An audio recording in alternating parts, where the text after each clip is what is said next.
strange it is. Listen to this. How much is known after 200 years of studying physics? How much is known about the electrons, light, everything? And in order to understand the nuclear forces, it's almost certain that we're going to have to take a completely different view about everything that we know already, philosophically, that is.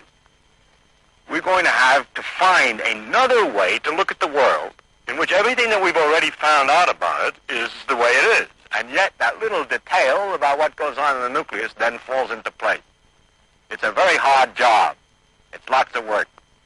So what do we do it for? Because of the excitement, because of the fact that each time we get one of these things, we have a terrific El Dorado. We have a wonderful new view of nature. We see the ingenuity, if I may put it that way, of nature herself, the peculiarity of the way she works. It takes a terrible strain on the mind to understand these things, and the real value of the development of the science in this connection, or I mean the thing that makes me go on, is this, the difficulty of understanding it.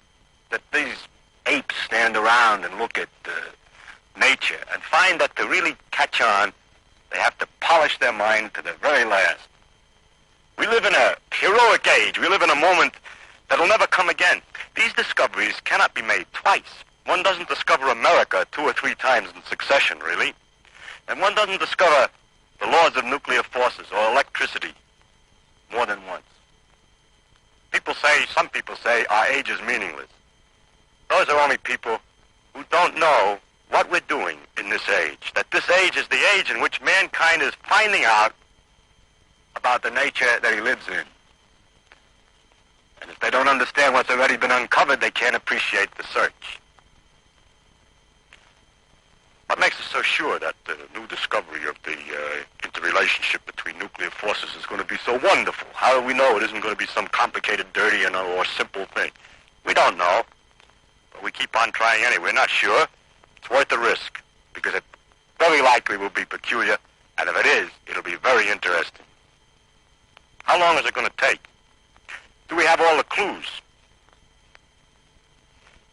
Every time there's been a very great discovery, one can look back and say, why didn't we think of that before? Of course, there's a time so far before that you say, well, the reason they didn't think of it, they didn't have enough facts from experiment. Question. Do we have enough facts from experiment so that after this thing is discovered, people look back and say, why didn't they think of that before? How far before? In 1964. My colleagues don't agree with me, but I think this is the day. I think that we now know enough that if with a sufficiently clear reasoning, we could come to the answer. Or put it another way, when we do finally find the answer after the experiments have given us too many clues, a lot of extra clues, we'll look back and we'll see how a perfectly sensible, logical line of reasoning from the present position could have brought us to the understanding. I wouldn't have said that before the discovery of the omega minus.